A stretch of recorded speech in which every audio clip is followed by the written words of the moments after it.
بسم الله الرحمن الرحيم. عن أنس رضي الله تعالى عنه قال قال رسول الله صلى الله تعالى عليه وسلم: إن العين تدمع والقلب يحزن ولا نقول إلا ما يرضى ربنا وإنا بفراقك يا إبراهيم لمحزونون. رواہ البخاری۔ نبی کریم صلی اللہ علیہ وسلم نے ارشاد فرمایا، آنکھوں سے آنسو جاری ہیں اور دل غم سے نڈھال ہے، پر زبان سے ہم کہیں گے وہی جو ہمارے رب کو پسند ہے، اور ہم یہ کہہ رہے ہیں کہ ابراہیم ہم تمہاری جدائی سے بہت غمگین ہیں۔ دوستو، حضرت ابراہیم جو نبی کریم صلی اللہ علیہ وسلم کے بیٹے ہیں، ان کی وفات کا یہ واقعہ ہے۔ حضرت انس رضی اللہ تعالیٰ عنہ بیان فرماتے ہیں کہ نبی کریم صلی اللہ علیہ وسلم کو اطلاع ملی کہ حضرت ابراہیم کی طبیعت بہت خراب ہے۔ نبی کریم صلی اللہ علیہ وسلم ابو سیف کے گھر میں تشریف لے گئے، جن کے حضرت ابراہیم پرورش پا رہے تھے۔ فاخذ رسول اللہ صلی اللہ علیہ وسلم ابراہیم فقبلہ وشمہ، نبی کریم صلی اللہ علیہ وسلم نے حضرت ابراہیم کو پکڑا، ان کا بوسہ لیا، ان کو سونگا۔ ثم دخلنا علیہ بعد ذلک، اتنے میں ہم بھی آ گئے۔ وابراہیم یجود بنفسی، ابراہیم اپنی آخری سانسیں لے رہے تھے۔ فجعلت عینا رسول اللہ صلی اللہ علیہ وسلم تذرفان، نبی کریم صلی اللہ علیہ وسلم کی مبارک آنکھوں سے آنسو جاری تھے۔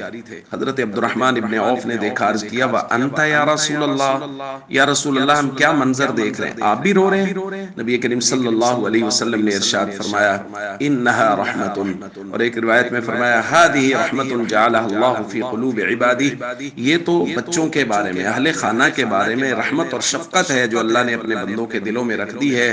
لیکن حضور علیہ الصلوۃ والسلام نے وہ جملہ ارشاد فرمایا جو آج ہم نے پڑھا۔ حضور نے فرمایا، ان العین تدمع والقلب یحزن، آنکھوں سے آنسو جاری ہیں اور دل بڑا غمگین ہے۔ وَلَا نَقُولُ إِلَّا مَا يَرْضَى رَبُّنَا، لیکن ہماری زبان سے صرف اللہ کی رضا کا کلمہ ہی نکلے گا، اللہ کی ناراضگی کا کلمہ ہماری زبان سے نہیں نکلے گا۔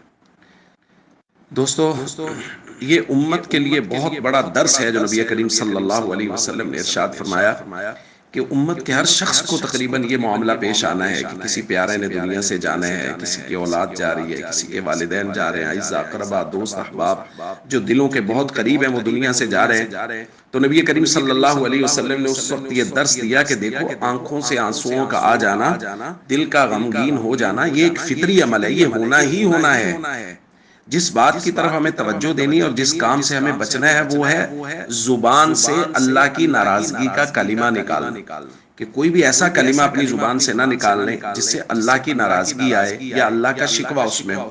باقی یہ ایک فطری عمل ہے کہ انسان اس کو دکھ ہوتا ہے، کسی کے جانے سے انسان کو تکلیف ہوتی ہے اور وہ اس کی آنکھوں سے آنسو جاری ہوتے ہیں۔ اس فطری عمل سے قطعاً روکا نہیں گیا۔ جس بات سے روکا گیا ہے وہ یہ ہے کہ اللہ کی ناراضگی کا کلمہ وہ زبان سے نہ نکلے۔ السلام علیکم ورحمۃ اللہ وبرکاتہ۔